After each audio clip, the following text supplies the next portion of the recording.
जो जरूरी चैप्टर है, इम्पोर्टेंट चैप्टर जिसे कहते हैं, और एक प्रकार से उसे अगर आप सेक्शन 6 देखेंगे तो वहां लिखा है सेक्शन 6 में भी कि चैप्टर 4 जो है इंडियन पेनल कोड का, एक प्रकार का ये सुप्रीम क्लॉज कहते हैं इसको। सुप्रीम क्लॉज इसलिए कहते हैं क्योंकि एक्ट में, इस आईपीसी में, इंडियन पेनल कोड में जो सभी टाइप की जितनी भी डेफिनेशंस क्राइम की दी गई हैं कि जहां जहां क्राइम की किन किन परिस्थितियों में क्राइम होता है और कौन सा क्राइम होता है, वो सारे डेफिनेशंस यानी उसके एसेंशियल्स, किसी भी ऑफेंस के क्या डेफिनेशन होंगी और कौन कौन से उसके एसेंशियल एलिमेंट होंगे और किस चीज से क्राइम, वो पर्टिकुलर ऑफेंस कमिट होगा। उन ऑफेंसेस की डेफिनेशन के साथ साथ एग्जाम्पल्स भी होंगे। उन एग्जाम्पल्स में पनिशमेंट का भी उन ऑफेंसेस में पनिशमेंट भी प्रोवाइड किया होगा कि पनिशमेंट भी इसके अंतर्गत आएंगे। तो वो सब के सब जितने भी इंडियन पेनल कोड के अंदर डेफिनेशंस, एग्जाम्पल, पनिशमेंट, जो भी कुछ भी प्रोविजंस हैं इनसे रिलेटेड, ये जनरली चैप्टर 4 के अंदर जो एक्सेप्शंस हैं, इन एक्सेप्शन के अधीन रहते हैं। यानी कि अगर आपने क्राइम किया भी है, लेकिन अगर आप 76 से लेकर 106 तक की अगर कंडीशंस को कोई एक्यूज्ड ये शो कर दे कि मेरा केस इस कंडीशन में हुआ है, क्राइम हुआ है, बिल्कुल क्राइम हुआ है, अगर क्राइम हुआ है, सारे एसेंशियल्स क्राइम के मौजूद है, लेकिन कुछ परिस्थितियां ऐसी हैं कि जिस वजह से आपके हाथ से वो क्राइम हो गया, अगर वो परिस्थितियां 76 से 106 अपवादों के अंदर, किसी भी अपवाद के अंतर्गत आती होगी, तो एक्यूज्ड उन एक्सेप्शंस का सहारा लेगा और अपने पनिशमेंट को क्या करवाएगा, हटवा देगा कि भाई अपने आप उसको डिफेंस मिल जाएगा। फिर अगर वो अपना प्रूफ कर देगा कि भाई मेरे से ये जो कुछ कार्य हुआ है ऑफेंस के रूप में, जिसे ऑफेंस बन गया है, लेकिन वो इन परिस्थितियों में हुआ, इसलिए ये मेरा जो काम है ये एक्सक्यूजिबल होना चाहिए, उसको रिलीफ मिल जाता है और उसको जनरल एक्सेप्शन में उसका सहारा मिल जाता है। ठीक है। और एक प्रकार से अगर हम देखें तो साधारण अपवाद जो हैं ये एक प्रकार के बचाव हैं, दंडनीय अपराधों से बचाव हैं कायदे से। ठीक। आज का जो हमारा टॉपिक है ये हम किसी पर्टिकुलर जनरल एक्सेप्शन पे बात नहीं करेंगे, क्योंकि from the point of view of your syllabus, Indian penal code के आपका जो सिलेबस है उसके पॉइंट ऑफ व्यू से अगर मैं देखूं एग्जाम के, मैंने आपके कोर्स के हिसाब से, वो यूनिट 2 पर है, पूरी की पूरी यूनिट 2 जनरल एक्सेप्शन से कंसर्न है। ठीक है।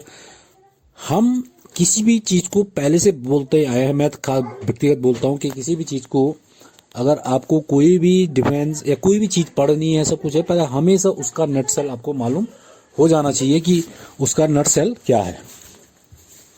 ठीक हो गया। तो आज का ये जो यूनिट है इसका भी हम नट सेल देख लेते हैं कि इसका नट सेल क्या है, क्योंकि जनरल एक्सेप्शंस में उसका पूरा डिटेल आ जाना चाहिए कि भाई आपको पढ़ना क्या है, आपको पढ़ना क्या है। ठीक है।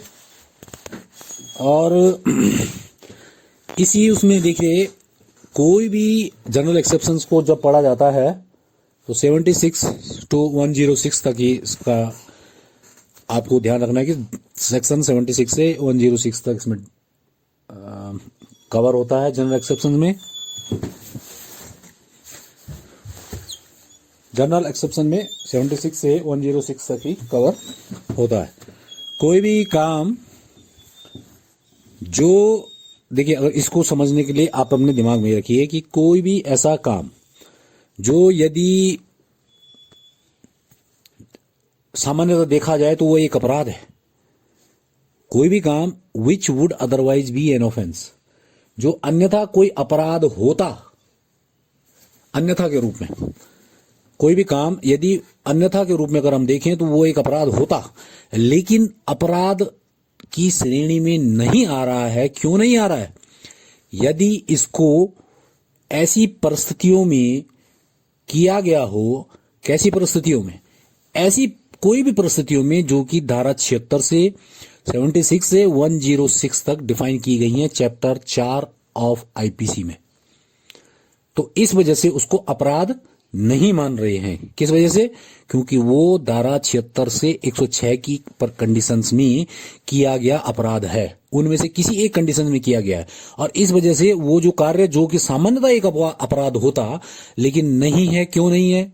क्योंकि वो आपका जो कार्य है, जो आप जिसको जो उस कार्य को सब अपराध कह रहे हैं, सामान्यतः अपराध हुआ है, सब देख रहे हैं कि अपराध ही किया है इसने, लेकिन इस वजह से वो अपराध की श्रेणी में नहीं आ रहा है क्योंकि वह धारा 76 से लेकर धारा 106 तक की अपवादिक परिस्थितियों में जो कि लिखी गई हैं चैप्टर 4 में, उन कंडीशंस के अंदर किसी के अंदर आता है। ये है इस चैप्टर के पूरी थीम जनरल एक्सेप्शंस की। सामान्य तो वो अपराध है, लेकिन परिस्थितियों में किया गया अपराध है। कुछ ऐसी परिस्थितियां बन गई। कौन सी परिस्थितियां? जिनका कि हम सेक्शन 76 से लेकर 106 तक पूरी देखेंगे कि वो परिस्थितियां कौन कौन सी होती हैं।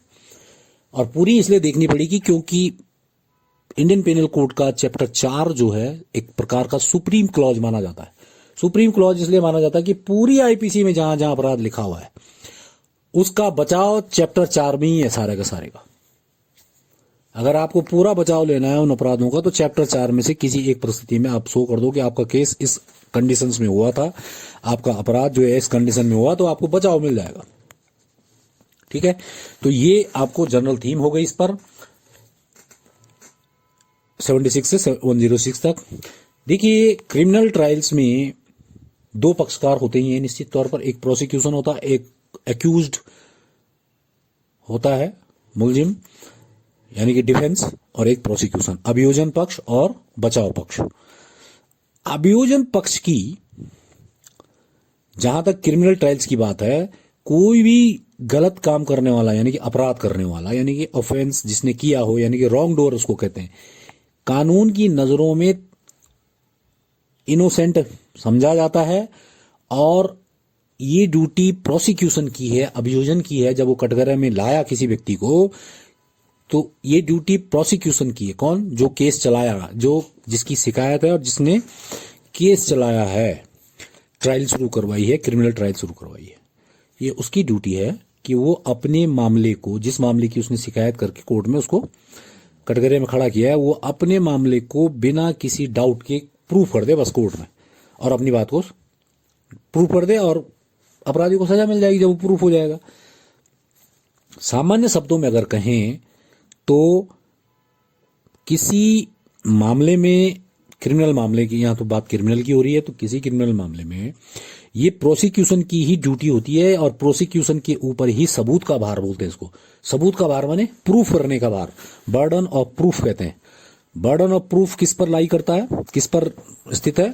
प्रोसिक्यूशन पर ही, अभियोजन पक्ष पर ही, जिसने केस लाया है उस पर होता है कि वो मुलजिम के खिलाफ अपने केस को क्या करे, प्रमाण देकर सिद्ध कर दे कोर्ट में।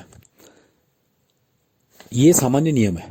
सिद्ध कर देगा तो सजा हो जाएगी, सिद्ध नहीं करेगा तो मुलजिम छूट जाएगा। लेकिन देखिए, इंडियन एविडेंस एक्ट, ये आपके 5th सेमेस्टर में आएगा, जब आप 5वें सेमेस्टर में जाएंगे वहां आएगा भारतीय साक्ष्य अधिनियम।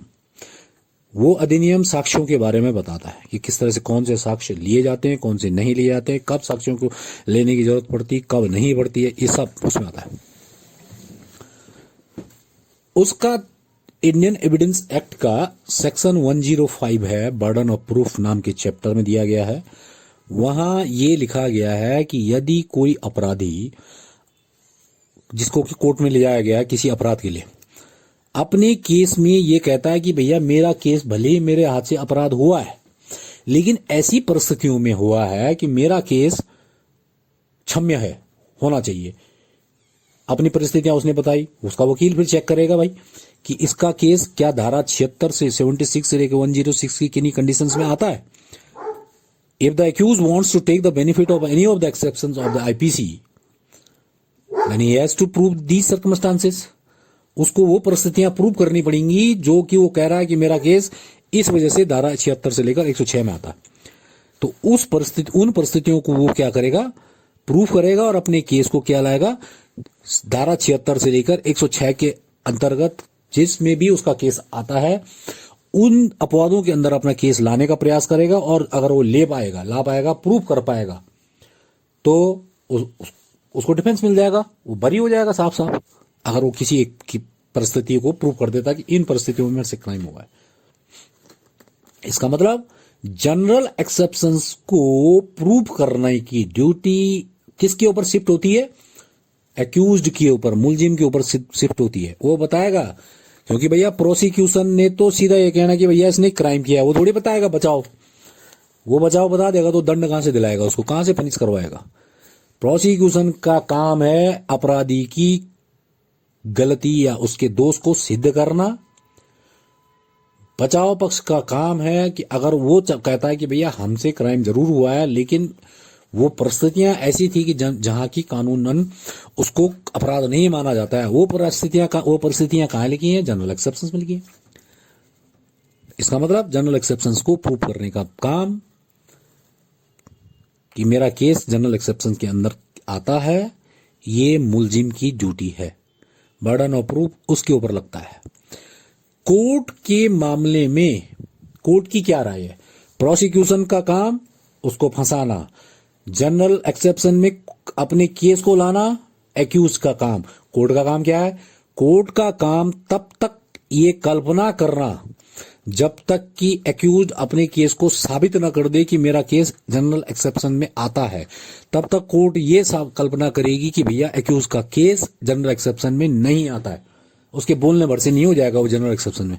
कल्पना के तौर पर कोर्ट काल्पनिक तौर पर यह कल्पना करेगी कि इसका केस नहीं आता है, इसने जो क्राइम किया है इसके खिलाफ सबूत आ गए, बात खत्म। अब अगर अक्यूज कहता है कि भैया सबूत तो मेरे खिलाफ भले ही हैं, लेकिन परिस्थितियां कुछ और थी, और उन परिस्थितियों को प्रूव कर देता है। कोर्ट का काम ये प्रिजम्पशन करना कि जनरल एक्सेप्शन में प्रिजम्पशन करना, कल्पना करना। अगर प्रिजम्पशन को खंडन करना हो तो प्रिजम्पशन को खंडित कब किया जाता है, अगर आप प्रिजम्पशन के खिलाफ कोई दूसरी बात सिद्ध कर दें। एक्यूज ने सिद्ध कर दिया कोर्ट के सामने कि मेरा केस जनरल एक्सेप्शन में आता है, तो जो कोर्ट ने जो प्रिजम्पशन की थी, कल्पना अपने दिमाग में बनाई थी, वो कल्पना खत्म हो जाएगी और मान लेगा कि हाँ इसका केस जनरल एक्सेप्शन में आता है। जब तक नहीं करेगा तब तक वो ये कल्पना करेगा कि इसका केस कहीं नहीं आता है जनरल एक्सेप्शन में, इसने क्राइम किया है और एविडेंस इसके खिलाफ है, इसलिए ये मुलजिम है। अपने बचाव कौन ढूंढेगा, बचाव पक्ष। ठीक, it means the prosecution has to prove the guilt of the accused while the court shall presume the absence of such circumstances mentioned in general exceptions, while accused has to prove these circumstances which brings his case within the any general exceptions of the chapter 4 of IPC। ठीक हो गया। अब हम आज के lecture में सीधे सीधे उन कंडीशंस को देखेंगे कि भाई एक्सेप्शन, जनरल एक्सेप्शंस अगर हैं, सामान्य बचाव किस तरह के हैं। तो मोटे मोटे तौर पर अगर देखा जाए तो 7 प्रकार की कैटेगरीज हैं, 7 कैटेगरी हैं अपवादों की। उन 7 कैटेगरी को लिख दिया गया, मैंने लिखा है नीचे। पहली कैटेगरी आती है मिस्टेक ऑफ फैक्ट, तथ्यों की भूल। तथ्यों की भूल के कारण यदि किसी व्यक्ति ने कोई काम कर दिया, वो आता है आपका। देखिए इसकी डिटेलिंग मैंने बाद में लिखी है, सिर्फ कैटेगरी बता रहे हैं कि किन कैटेगरी में आता है। फर्स्ट जो कैटेगरी आती है उसमें 2 सेक्शन आते हैं, 76 और 79। बीच के जो सेक्शन है 77 और 78, ये आते हैं जुडिशियल एक्ट यानी कि न्यायिक टाइप की कार्रवाइयों में कि अपवाद। 80 उसके बाद 76, 77, 78, 79 हो गई दो कैटेगरी में। उसके बाद एक्सीडेंट आता है, दुर्घटना जिसे कहते हैं। कोई काम अगर दुर्घटना पूर्वक हुआ है और आपने अपने केस को ये प्रूफ कर दिया है कि ये काम आपका एक्सीडेंटली हुआ है, मिसफॉर्चून से हुआ है, तो वो सेक्शन 80 में कवर हो जाएगा। ये आज का जो टॉपिक है, इस पर हम किसी भी जनरल डिफेंस जो है, एक्सेप्शंस हैं, किसी भी जनरल एक्सेप्शन पर आज हम डिटेल पर चर्चा नहीं करेंगे। धीरे धीरे, day by day, per day हम जो एक्सेप्शन लेंगे, जितने 2-3 एक्सेप्शन हो पाएंगे उस हिसाब से चलेंगे, तो लगभग अगला जो वीक आएगा हमारा, ये मान के चीजिए उस वीक में हमें ये जनरल एक्सेप्शंस कंप्लीट कर देना है अगले वीक तक। सैटरडे संडे छुट्टी रहेगी जिसमें आगे आप अपना रिवाइज करेंगे, जितना आपको फर्स्ट मंडे टू फ्राइडे बता दिया जाता है आप उसको रिवाइज करिए, क्लियर कीजिए पहले। तीसरी कैटेगरी हो गई एक्सीडेंट। चौथी कैटेगरी है अब्सेंस ऑफ क्रिमिनल इंटेंशन। आपने कोई काम किया लेकिन जो भी आपने काम किया उसमें आपका किसी भी प्रकार का क्रिमिनल इंटेंशन नहीं था अपराध करने का, तो वो कैटेगरी में आते हैं आपके सेक्शन 81 टू 86। एक सवाल ये आती है, एक टाइप के इसमें आते हैं 181 से लेकर 86 तक, और दूसरी टाइप के आते हैं इसमें सेक्शन 92 से लेकर 94 तक। इसमें कोई काम बिना क्रिमिनल इंटेंशन के करना है, उसकी डिटेलिंग थोड़ा डिटेलिंग हमें भी पूरी एक एक की अलग अलग देंगे, लेकिन हम कैटेगरी वाइज देख रहे हैं। ठीक हो गया, 7 प्रकार की कैटेगरी है, उनमें 4 हेडिंग हो गई। 5वीं हेडिंग है 87 से लेकर जिसमें कवर होते हैं 91 तक। उसमें इस तरह के कार्य आते हैं जिसमें कि कोई कार्य कंसेंटली अगर किया जाता है, कंसेंटली, और कंसेंट किसकी? कंसेंट उसकी जिसको की चोट पहुंचती है या जिसकी मौत होती है या जिसको गंभीर चोट पहुंचती है, उसकी कंसेंट से कोई काम किया गया हो। ठीक है, पूरी डिटेल अगली उसमें जो पीछे डिटेल्स आएंगी।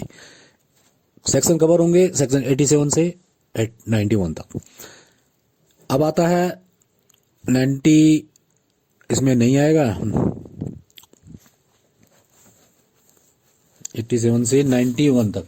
90 इसमें नहीं आएगा। हाँ, इसमें 90 पे तो आती है आपकी डेफिनेशन आती है, उसकी कंसेंट की डेफिनेशंस आती हैं 90 पर, और 91 उसके एक्सेप्शन आते हैं 87, 88, 89 के एक्सेप्शन आते हैं 91 में।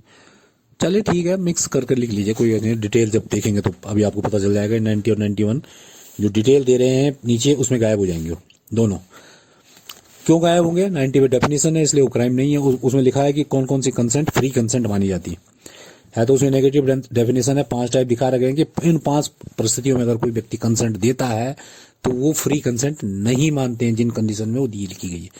तो हम नावली में नहीं पढ़ेंगे उसको डेफिनेशन को, जब हम आपको डेफिनेशन बताएंगे 90 की तो हम पॉजिटिव सेंस में बताएंगे। तो नेगेटिव परिभाषाएं भी होती है ना कॉपी में, किताबों में लिखी हुई, कि इन परिस्थितियों में कोई कंसेंट फ्री कंसेंट नहीं मानी जाएगी, वो कंडीशन लिख देते हैं। और हम आपको पॉजिटिवली बताएंगे कि किन कंडीशन में कोई कंसेंट फ्री कंसेंट मानी जाएगी। तो एक नेगेटिव भी हुआ एक पॉजिटिव भी हुआ, अर्थ तो वही है, मीनिंग वही है। अब आते हैं इसमें कैटेगरी नंबर 6, ट्रिफलिंग एक्ट। छोटे मोटे तुच्छ अपराध, किसी की जेब में हाथ डालना, उसे 5 रुपए निकाल, भाई 10 पैसे निकाल देना, ये तुच्छ टाइप के अपराध आ गए, ये भी डिफेंस में आ जाते हैं ट्रिफलिंग एक्ट सेक्शन 95 में। और 96 से लेकर 106 तक ये आते हैं आपके राइट ऑफ प्राइवेट डिफेंस में। 7वीं कैटेगरी, जहां की व्यक्ति को अपना स्वयं की रक्षा करने का अधिकार कानून ने दिया हुआ है। कोई भी आदमी जीवन में 2 चीजों की रक्षा करता है। जीवन अगर आप देखेंगे 2 चीज पर सीमित है। हर आदमी के जीवन में 2 ही चीजें हैं, एक चीज है जान और एक चीज है माल। आपने सुना होगा ना कि जान माल की खतरा, जान माल का खतरा, ठीक, जान माल सुरक्षित, जान माल की कोई हानि नहीं, ऐसे तो बोलते हैं। यानी कि किसी भी व्यक्ति की अपनी लाइफ और लाइफ के साथ उसकी प्रॉपर्टी, 2 ही चीज होते हैं जीवन में, बस कुछ नहीं होता। कोई भी चीज देख लीजिए तो जान में आती होगी या वो माल में आती होगी, कुछ भी। तो उन जान और माल को बचाने के लिए प्राइवेट डिफेंस का अधिकार कानून में दिया हुआ है। हर व्यक्ति को अपने शरीर को बचाने का right of private defence of his own body और बॉडी ऑफ एनी पर्सन, और right of private defence of property.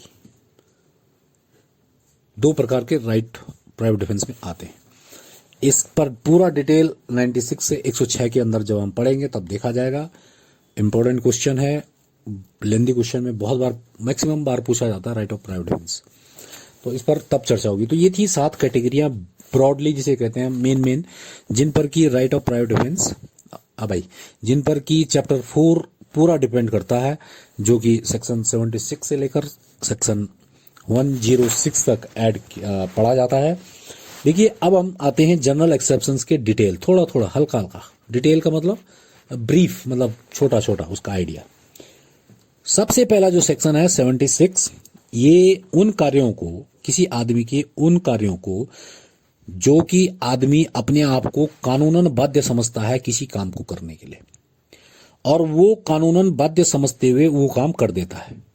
अभी आप फिलहाल इतना ही ध्यान रखिए, जब हम 76, 77, 78, 9 जब डिटेल पढ़ेंगे तब हम उसकी पूरी डेफिनेशन बताएंगे।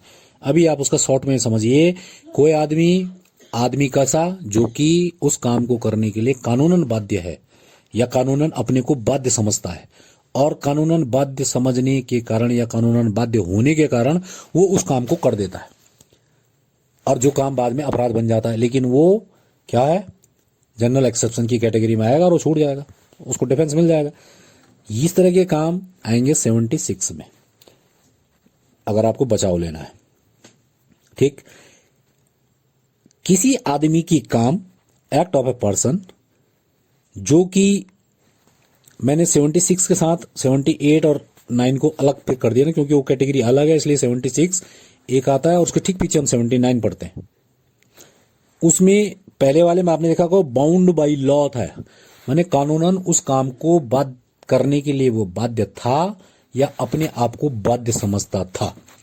दूसरी वाली जो डेफिनेशन आती है 79 वाली जो कंडीशन है, उसमें आदमी बाध्य नहीं होता है और ना ही खुद को बाध्य समझता। उसमें वो जो करता है उसको ये सोचता है कि भाई मैं न्याय संगत तरीके से इस काम को कर रहा हूं और मेरी ड्यूटी है न्याय संगत होने से, न्याय संगत, न्यायानुमत जिसे कहते हैं हिंदी में, न्यायानुमत या न्याय संगत, वो अपने आप को न्याय संगत समझता है अपने काम को, कि मैं जो कर रहा हूं न्याय संगत है और मुझे ये काम करना चाहिए, कानून की नजरों में भी बाध्य नहीं है, न्याय संगत। एक में आता है बाध्य और एक में आता है न्याय संगत।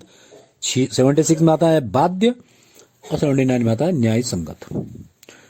अब आते हैं 77 पर। क्या है 77 पर? है जजेस के काम और जजेस के कार्य, जो कि वह कानूनन बैठकर जुडिशियल कैपेसिटी में कर रहा है। कोई भी अधिक न्यायिक कार्य करते हुए अगर किसी से कोई काम हो जाता है जज से न्यायिक कार्य करते हुए, तो वो काम डिफेंस हो जाता है उसका। देखिए, कोई भी व्यक्ति अगर किसी आदमी की जान लेता है कोर्ट में बैठकर, फांसी की सजा दे देता है, तो आदेश तो उसी का है ना कायदे से, लेकिन उसने वो जो कार्य किया वो न्यायिक कैपेसिटी में किया ना, इसलिए वो कार्य उसका क्षम्य है। कहने का मतलब है जजेस के जो कार्य होते हैं जुडिशियल कैपेसिटी में, वो सब कार्य उसके क्या होते हैं? क्षम्य होते हैं। सेक्शन 77 जजेस के कार्य, एक्टिंग जुडिशियली। अब आता है उस जज के निर्णय को लागू भी तो करना है। उसने कहा फांसी दो, तो किसी ने फांसी भी तो खींचनी है, फांसी तो जल्लाद खींचेगा ना, जज थोड़ी खींचेगा। तो जज का ने बोला फांसी खींच दी उसने, तो क्या फांसी खींचने वाला व्यक्ति यानी कि जल्लाद, इस तरह से कोई भी जो कि ऑर्डर ऑफ द या जजमेंट ऑफ द कोर्ट को फॉलो करता है, किस वजह से? उस जजमेंट के फलस्वरूप या उस ऑर्डर के फलस्वरूप, कोर्ट के ऑर्डर के फलस्वरूप जो काम करता है, उसको जो डिफेंस मिलता है वो सेक्शन 78 में मिलता है। सामान्य बात, अगर हम सामान्य भाषा में समझे, मोटे मोटे तौर पर जैसे जल्लाद का काम है, फांसी तो जल्लाद ने चढ़ाया ना होता है ना आदमी को, तो उसका जो डिफेंस है वो आता है 78 में। अब आते हैं 76, 7, 8, 9, 10, 8, 9 तक तो हो गया, यानी कि 2 कैटेगरी तो हो गई। मिस्टेक ऑफ फैक्ट की हो गई 76 और 79, वो भी क्लियर हो गई, और जुडिशियल एक्ट की हो गई 77 और 78। जज ने किया 77 पे बचाव, उसके आदेश को जिसने फॉलो किया उसका 78 पे बचाव। अब आता है किसी कैटेगरी हमने बोली थी एक्सीडेंट।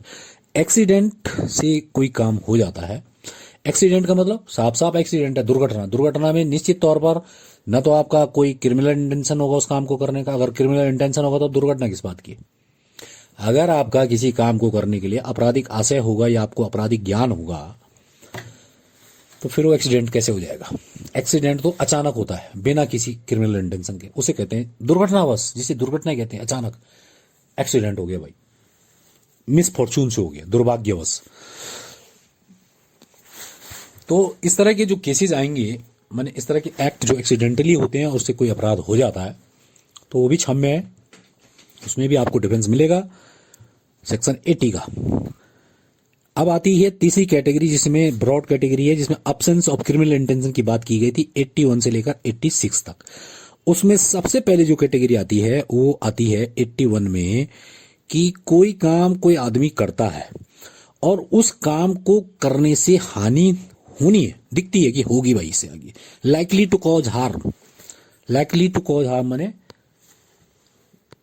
क्षति की गुंजाइश है, संभावना है, मालूम है मुझे कि मैं जो काम कर रहा हूं उससे क्षति होनी है, लेकिन मैं जो कर रहा हूं उसमें मेरा कोई दुराशय नहीं है, क्रिमिनल इंटेंशन नहीं है, और मैं ऐसा इसलिए कर रहा हूं भाई, जब मेरा दुराशय नहीं है तो मैं क्यों कर रहा हूं उसको, उस हानि को क्यों कर रहा हूं? वो हानि मैं इसलिए कर रहा हूं कि भाई उस हानि को करके मैं एक बड़ी हानि को रोक सकता हूं। इस तरह के एग्जाम्पल आप समझिए कि अब जैसे किसी किसी झोपड़पट्टी जो कि लंबाई में होती है, आग लग गई, तो अब उस झोपड़पट्टी में 50 मकान है लंबाई में एक साथ चिपके हुए, अगर वो आग फैलती जाएगी तो सारा नाश हो जाएगा, इतनी बड़ी हानि हो जाएगी। तो आपने करना क्या है, साइंटिफिकली भी आपको क्या करना पड़ेगा, बीच में ब्रेक करना पड़ेगा। ब्रेक करने के लिए आपको 2 झोपड़पट्टी बीच में तोड़नी पड़ेंगी फटाफट, जब तक आग वहां तक पहुंचती है। तो वो जो 2 झोपड़पट्टी तोड़ेंगे उससे भी तो किसी न किसी का नुकसान होगा, लेकिन वो 2 झोपड़पट्टी तोड़कर आप बाकी की बची हुई 40 झोपड़पट्टियां बचा सकते हैं। बड़ी हानि को रोकने के लिए छोटी हानि अगर दिखती है कि होना है अपराध, भाई इससे नुकसान होना है, संभावना है, लेकिन इरादा नहीं है किसी के प्रति कि भाई मैंने जिसकी तोड़ी उसके प्रति नफरत नहीं थी मेरी, ऐसा नहीं कि मैंने जिसको सिलेक्ट किया कि उसके प्रति मेरा क्रिमिनल इंटेंशन है, मैंने जानबूझ के उसको नुकसान किया उसकी आड़ में कि भाई इसके आग बुझाने के लिए हम कर रहे हैं, इसलिए हम इस आग आड़ में जो है इसको नुकसान पहुंचा दें, तब नहीं होगा वो 81 का डिफेंस। 81 का डिफेंस तभी मिलेगा अगर आपका क्रिमिनल इंटेंशन नहीं है उस हानि को करने का, सिर्फ जानकारी है आपको कि भाई इसको करने से हानि हो सकती है किसी को, और आप जो कर रहे हैं इस वजह से कर रहे हैं कि उससे किसी की ज्यादा हानि को रोका जा सके। 82 पर सिंपल सा है, कानून में 7 साल से कम के बच्चों को से कोई भी अपराध कुछ भी करवा लो, कुछ भी कर ले, उनका अपराध क्षम्य होता है 7 साल से कम के बच्चे का, क्योंकि 7 साल से कम के बच्चे को यह माना जाता है कि ना तो उसको क्रिमिनल इंटेंशन होता है, ना ही उसका कोई आपराधिक आशय होता है किसी काम को करने का, ना ही उसको कोई आपराधिक ज्ञान होता है। इसलिए 7 साल से कम के बच्चों का कोई भी अपराध नहीं होता, इसे कहते हैं इंसैनिटी। क्रिमिनल इंटेंशन उनका माना नहीं जाता कानूनन। तो धारा 82 में इस तरह के केस होते हैं, खबर होते हैं, उसमें धारा 82 का डिफेंस मिलता है 7 साल से कम के बच्चों को, और धारा 83 में मिलता है 7 साल से बड़े और 12 साल से कम बच्चों को। लेकिन ये प्रूव करना पड़ेगा कि जो 7 साल से बड़ा बच्चा है और 12 से छोटा है, उसको अपने काम की प्रकृति का परिणाम, जो उसने काम किया वो मालूम नहीं था, समझ नहीं थी उसको, बस ये आपको प्रूव करना पड़ेगा। हैविंग इमेच्योर अंडरस्टैंडिंग, यानी कि उसकी अपरिपक्व अभी समझ थी उसको अपने काम का, जो उसने काम किया जो कि अपराध बन गया किसी वजह से 11 साल के बच्चे का। लेकिन आप ये प्रूफ कर दें अगर कि भैया इसको समझ नहीं थी, जो काम इसने करा है किया है जो कि अपराध बन गया है, उसको अगर देखा जाए तो उससे साफ पता चलता है कि इसको उस काम को करने की समझ ही नहीं थी कि इसके परिणाम क्या आने, तो इस वजह से इसको एक्सक्यूज किया गया कानूनन। तो इस तरह की अगर आप डिफेंस लाएंगे तो वो 83 में कवर होंगे। 84 में क्या कवर होता है, देखिए 84 में भी क्रिमिनल इंटेंशन नहीं होता आदमी का। 84 में भी कोई पागल झल्ला कोई भी अनसाउंडनेस ऑफ माइंड का, अनसाउंडनेस माइंड का माने अनसाउंडनेस की स्थिति में अगर किसी व्यक्ति ने कोई काम कर दिया, तो अनसाउंडनेस वाले का तो माइंड ही कहाँ होता है। जब माइंड नहीं है तो उसमें इंटेंशन कहां से आएगा, इसका मतलब विदाउट क्रिमिनल इंटेंशन ये भी है। 84 अनसाउंडनेस ऑफ माइंड के कारण उसने कोई अपराध कर दिया तो उसको भी बचाव मिलेगा 84 का, उसका भी अपराध क्षम्य हो जाएगा।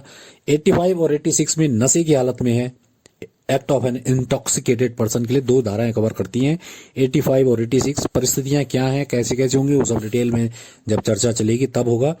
85 और 86 इंटॉक्सिकेटेड पर्सन के लिए आप याद रखिए कि अगर कोई व्यक्ति नशे में कोई कार्य करता है और नशे से कार्य करने से अपराध बन जाता है तो वो क्षम्य होगा। लेकिन इसका मतलब ये नहीं है कि ये एक डिफेंस आपको सामान्य तो जैसे दिखाई दे रहा होगा कि शराब पियो, फलाना नशा करो, उसके बाद अपराध कर दो, छूट जाओ, ऐसा नहीं है।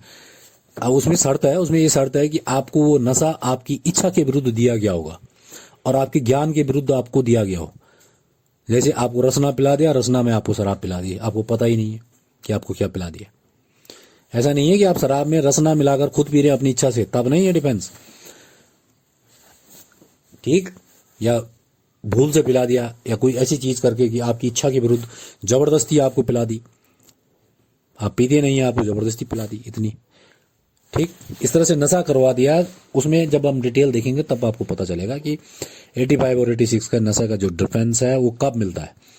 87 पर क्या है, 87 से 91 की जो कैटेगरी हमने लिखी थी वो था लिखा हुआ act done by the consent, ये कंसेंट ऑफ द सफरर, इस कैटेगरी में था। ये कैटेगरी नंबर 5 जो हमने ऊपर लिखी थी उसमें है 87। उसमें ये है कोई भी काम जिसके बारे में न तो आपका इरादा था उस काम को करने का, आपका आपराधिक इरादा नहीं था और ना ही आपको आपराधिक ज्ञान था कि हम इससे किसी की मृत्यु कारित कर देंगे दूसरे व्यक्ति की, या इससे किसी को गंभीर चोट पहुंचा देंगे, ऐसा आपका ना तो इरादा था ना आपका जानकारी था। और दूसरे व्यक्ति ने जिसकी मृत्यु हुई है या जिसको चोट पहुंची है गंभीर तौर पर, उसने उस काम को करने के लिए आपको सहमति दे रखी थी। Done by the consent of the sufferer, sufferer माने जिस पर वो बीत रही है, जो जुर्म हुआ है, जिसके खिलाफ जुर्म हुआ है, मतलब जिसको चोट पहुंची है, जिसकी मृत्यु हुई है, उसने खुद ही अपनी कंसेंट दी थी। और जिसने कंसेंट दी थी वो 18 साल से ऊपर का था, क्योंकि कंसेंट के लिए तो आपको पता ही है कॉन्ट्रैक्ट में भी 18 साल से ऊपर का वो था। इस तरह के केसेस में वो केस कवर होते हैं, जनरली मैं यहीं पर ही बता देता हूं आपको, 87 में वो केस कवर होते हैं, जैसे आप गेम्स देखते हैं ना, मुक्केबाजी, तलवारबाजी, तो दो पार्टी होंगी ए और बी, तलवारबाजी के युद्ध, एशियन गेम्स है, कई गेम्स में तलवारबाजी है, मुक्केबाजी है, खतरनाक खेलों को बचाता है ये वाला डिफेंस। उसमें आदमी मुक्केबाजी करता है और मुक्केबाजी करते करते उसमें अगर बॉक्सिंग बाय द वे, बिना मेरे क्रिमिनल इंटेंशन का, मेरा कोई इरादा नहीं, लेकिन अचानक लग जाए उसके सिर पर, बहुत तेजी से कोई घूंसा मेरा लग जाए, तो उसकी मौत भी हो सकती है, क्लॉटिंग हो सकती है ब्लड की, तो ब्लड क्लॉटिंग होगी, तो वहां पर ये देखा जाएगा कि ये केस 87 में कवर होगा, क्योंकि डिफेंस मिलेगा मुझे कि भैया जो जब ये बॉक्सिंग रिंग में आया था इसने कंसेंट लेटर लिख कर दिया था कि भैया अगर कोई हानि होगी तो मैं उसका जिम्मेदार हूं, और मेरा कोई इसको मारने का इरादा नहीं था। खाली जिम्मेदारी से नहीं है, मतलब आप मतलब कुल मिला के गेम खेलेंगे लेकिन विद इन रूल्स खेलेंगे तब मिलेगा डिफेंस। फाउल प्ले करके मारेंगे आप तो आप फंसेंगे, तब नहीं आपको 87 का डिफेंस मिलेगा। इसी तरह से एक्ट एक और सेक्शन आता है जिसमें डॉक्टर्स और टीचर्स बचते हैं, वो है 88। कोई भी काम जिसमें कि इरादा नहीं होता है लेकिन ज्ञान तो होता है डॉक्टर को, भाई मैं ये ऑपरेशन कर रहा हूं तो थोड़ा रिस्क तो है ही, इसमें ज्ञान तो रहता है उसको कहीं ना कहीं, लेकिन इरादा नहीं होता है कि मैंने इसको आज ऑपरेशन करना है, इसका दिमाग के ऑपरेशन करना है और उसका दिमाग खोलकर इसको खत्म कर देना, ऐसा नहीं होता। उसका क्रिमिनल इंटेंशन नहीं होना चाहिए, ठीक। और जो भी काम वो करेगा अगर वो गुड फेथ में करता है कोई भी व्यक्ति, कल हम जब 52 पढ़ रहे थे तो हम गुड फेथ की बात कर रहे थे, तो हमने गुड फेथ क्या कहा था, दिल से मत समझना उसको, गुड फेथ माने उचित सावधानी बरतते हुए और ध्यानपूर्वक, बस गुड फेथ का अर्थ तुरंत ये लगाना है। अगर वो काम कर रहा है कोई व्यक्ति यानी कि डॉक्टर, तो उससे अगर मौत भी हो जाए उस व्यक्ति की जिसका ऑपरेशन कर रहे हैं, या उसको गंभीर चोट भी पहुंच जाए, लेकिन उसके लिए सफरर ने क्या किया, आपको कंसेंट दे रखी है, ठीक है, done with the consent of the sufferer, माने जिस व्यक्ति की मौत होती है या जिस व्यक्ति को चोट पहुंचती है उस व्यक्ति ने खुद ही आपको लिखित में कंसेंट देगा। देखा जब आपने ऑपरेशन होते हैं बड़े बड़े, जब भी कोई भी ऑपरेशन होता है तो कंसेंट ली जाती है उसमें, इसीलिए ली जाती है ताकि डिफेंस मिल जाए डॉक्टर को कि भैया इसने अपनी कंसेंट दी थी, इस वजह से दी थी कि भैया मुझे फायदा होगा, मेरा ऑपरेशन हो जाएगा, मेरा स्वास्थ्य सही हो जाएगा, मेरा बेनिफिट हो जाएगा।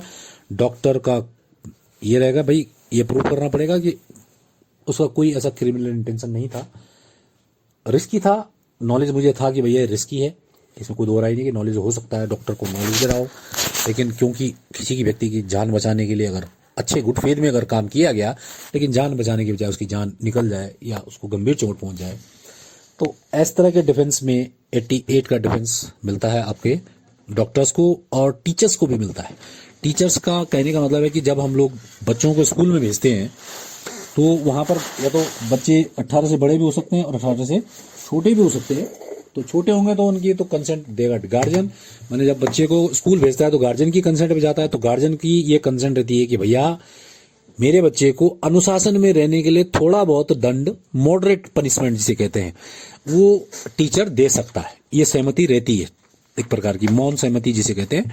ये एक सहमति रहती है कि जो हम अपने बच्चे को स्कूल में भेज रहे हैं वो उसको डिफेंस बाय उसको मॉडरेट पनिशमेंट दिया जा सकता है। तो इस तरह के अगर होगा तो इसमें भी टीचर को मॉडरेट पनिशमेंट, मॉडरेट ये नहीं है कि वो लट्ठियों से इतना मार दे कि घायल कर दे और तब कह दे कि मुझे तो उसके गार्जियन ने परमिशन दे रखी। गार्जियन ने परमिशन इसलिए नहीं दे रखी, आप लट्ठियों से मार रहे हैं तो आप निश्चित तौर पर इतना बुरी तरह से अगर कहीं कान पट्टी में मार रहे हैं तो वो तो इंटेंडेड ही हो जाएगा एक प्रकार के। आप इतना तेज मार रहे हैं कि उसका ब्लीडिंग हो गई, ये हो गया तो वो डन इन गुड फेथ नहीं माना जाएगा ना वो कार्य। तो उसके लिए तो आपको उचित सावधानी बरतनी पड़ेगी और 88 में आने के लिए और ध्यानपूर्वक कोई काम करना पड़ेगा। तो इसमें टीचर्स भी आते हैं, टीचर्स को भी डिफेंस मिलता है और छोटे बच्चों को के टीचर्स को, बड़े बच्चों को तो कहाँ होता ही नहीं, हाथ उठाता ही नहीं टीचर तो बच्चों पे, बड़ों वालों में ना। हाँ ठीक हो गया। अब आता है आपका 89 पर यह है कि कभी कभी ऐसे होता है, अभी तो हम देख रहे थे 88 में, वहां तो बच्चा भाई 87 में, अब 88 में अगर हम देख रहे थे तो वहां सफरर स्वयं से दे रहा था कंसेंट क्योंकि 18 से बड़ा है। अब कई कभी ऐसा होता है कि बच्चा या तो 12 से नीचे का, तो 12 से नीचे का होगा तो वहां उसकी कंसेंट नहीं मानी जाएगी। तो 12 से नीचे के केस में गार्जियन द्वारा कंसेंट दी जाएगी या गार्जियन खुद ही उस कंसेंट से, मानो अगर गार्जियन खुद ही, मानो एक सर्जन है, सपोज खुद ही गार्जियन सर्जन है किसी बच्चे का, अब अपने बच्चे का 12 साल से नीचे का वो कर रहा है ऑपरेशन, तो अपनी की कंसेंट मानी जाएगी। इसीलिए लिखा हुआ कानून में 89 में बाय और by the consent of the guardian. कोई भी काम यदि गार्जियन द्वारा किया जाता है या गार्जियन की कंसेंट से किया जाता है किसी और के द्वारा, लेकिन वो काम गुड फेथ में किया जाना चाहिए, यानी कि with proper care and caution के साथ किया जाना चाहिए। क्यों किया जाना चाहिए? उस चाइल्ड की बेनिफिट के लिए जो कि 12 साल से कम का है। तो इस तरह के केसेस में 89 सेक्शन का डिफेंस मिलता है। और 90 पर मैंने कहा था 90 और 91 गायब हो जाएंगे। 90 पर कंसेंट की डेफिनेशंस लिखी हैं कि कब कंसेंट फ्री मानी जाती है, और 91 पर उन 87, 88 और 89 की अपवाद लिखे गए हैं। वो जब आएगी चर्चा तब बात करेंगे, उसमें मिसकैरेज से संबंधित केसेस आते हैं 91 वाले में। और अब आते हैं 92 वाली कैटेगरी में। 92 से लेकर 94 को हमने कैटेगरी नंबर 4 में अब्सेंस ऑफ क्रिमिनल इंटेंशन के साथ ही रखा जाता है, उसको वहां रखा हुआ है। गौर से देखिए 92 टू 94। इसमें आते हैं 92 में कि आपने किसी व्यक्ति के बेनिफिट के लिए काम किया। काम कैसे किया आपने? गुड फेथ में किया आपने काम, यानी कि with proper care and caution किया, किसी की बेनिफिट के लिए किया, लेकिन आपने उसकी बेनिफिट के लिए जो काम किया उस व्यक्ति से कंसेंट नहीं ली। अगर कंसेंट लेते तो ये कैटेगरी नंबर 5 में चला जाता, लेकिन कंसेंट नहीं ली तो कैटेगरी नंबर 4 में इसीलिए है। क्रिमिनल इंटेंशन आपका नहीं है कि आप उसको चोट पहुंचाएं या आप उसकी जान ले लें, लेकिन अचानक कुछ हो गया, ऐसे अपराध बन गया आपका काम, लेकिन आपका क्रिमिनल इंटेंशन नहीं है। आपने कोई काम किया, क्यों किया? उसकी बेनिफिट के लिए किया। किसकी बेनिफिट के लिए? जिसकी आपने सहमति नहीं ली। क्यों नहीं ली?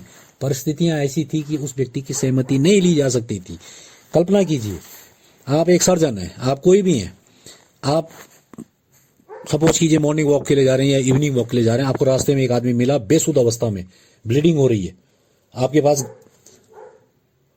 भाई आप किसी कन्वेंस को रुकवाते हैं, आप सर्जन हैं बहुत बड़े, आप तुरंत उसको रखते हैं, हॉस्पिटल ले जाते हैं अपने, उसको उसको तुरंत एडमिट करते हैं, ऑपरेशन थिएटर में जाते हैं, तुरंत उसका, भाई इतनी ब्लीडिंग हो रही है कि अभी समय उसके गार्जियन को कहाँ ढूंढोगे? गार्जियन से कंसेंट के लिए अगर आप इंतजार करोगे 88 के अंतर्गत तो उसकी जान चली जाएगी। ऐसी परिस्थितियों में आपका कोई क्रिमिनल इंटेंशन नहीं है कि उसकी जान लेनी है, आपने उसकी बेहतरी के लिए तुरंत उसका ऑपरेशन शुरू कर दिया, लेकिन दुर्भाग्य से वो अगर उसको कुछ हो गया तो आपको डिफेंस मिलेगा 92 का, बिना कंसेंट की भी। क्योंकि परिस्थितियां ऐसी थी कि उससे कंसेंट नहीं ली जा सकती थी, या उसके गार्जियन से लेने की भी उम्मीद नहीं थी, पता नहीं कहां थे, कितनी दूर थे, कहां मैं लेता इसकी बदला। तो 92 पर ऐसे केसेस को कवर किया जाएगा। आपका क्रिमिनल इंटेंशन नहीं होना चाहिए, इसीलिए अब्सेंस ऑफ क्रिमिनल इंटेंशन में इसको रखते हैं। ठीक है, अब नोट्स के अगला पेज है जो, उसमें देखिए 3-4 सेक्शन वहां भी है। 93 के केसेस कौन से होते हैं? 93 के केसेस वो हैं कि अगर आप सद्भावना पूर्वक यानी कि गुड फेथ में किसी व्यक्ति को कोई चीज कम्युनिकेट करते हैं।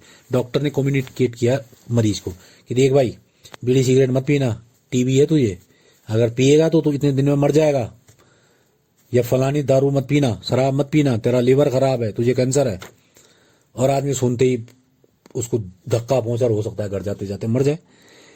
तो ऐसे केस में क्या डॉक्टर को आप दोषी ठहराएंगे कि भैया इसने बोला तब मराओ?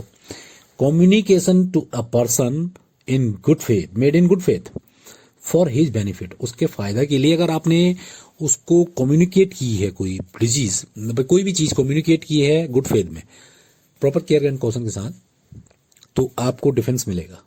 अगर किसी की जान चली जाए या किसी को चोट पहुंच जाए ऐसे करने से, तो सेक्शन 93 का मिलता है कम्युनिकेशन में। और 94 में मिलता है कि अगर आपको धमका के कोई काम करवाया जाता है, थ्रेट देकर,